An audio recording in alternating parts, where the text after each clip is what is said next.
All things are enchained, entwined in love.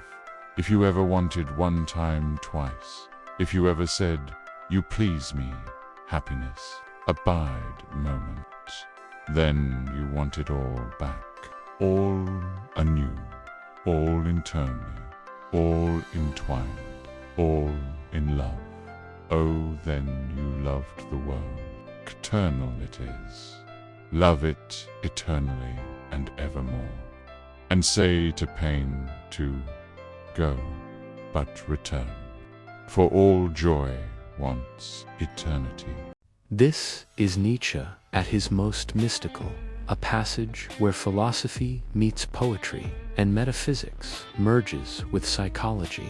He is describing what he called the eternal recurrence, the idea that every moment of your life, every pain and pleasure may repeat infinitely in the exact same sequence forever. But Nietzsche never meant this as a literal cosmological theory. It is a thought experiment, an existential test. He asks, if this moment were to return eternally, exactly as it is, could you affirm it?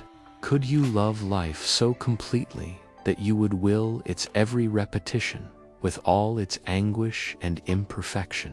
In this passage, he links that radical affirmation to love, a love so total that it binds joy and pain together, abolishing the distinction between them. To say yes to a single moment of happiness is, in Nietzsche's logic, to say yes to everything that made that moment possible, the suffering, the loss, a longing that gave it shape. You cannot isolate joy from pain without falsifying existence.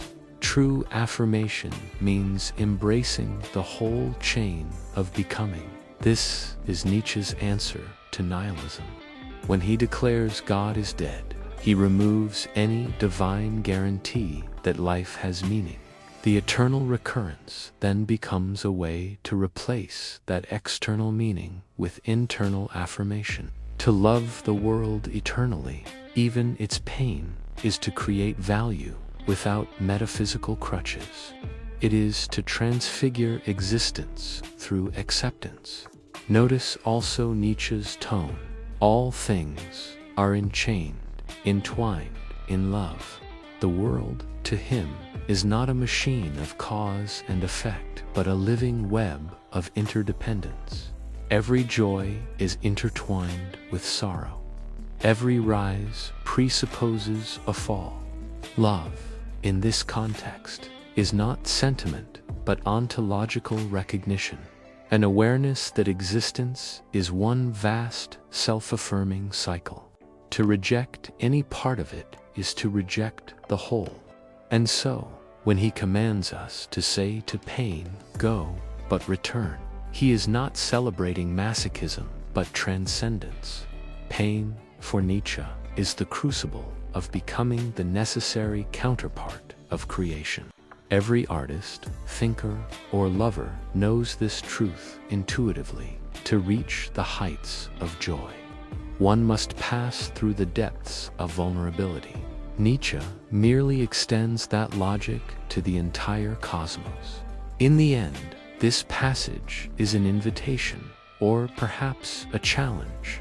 It asks whether we can look at life in all its contradiction and say yes once more, not because it is easy or beautiful, but because it is. To affirm eternal recurrence is to reach the highest form of love, amor fati, the love of one's fate.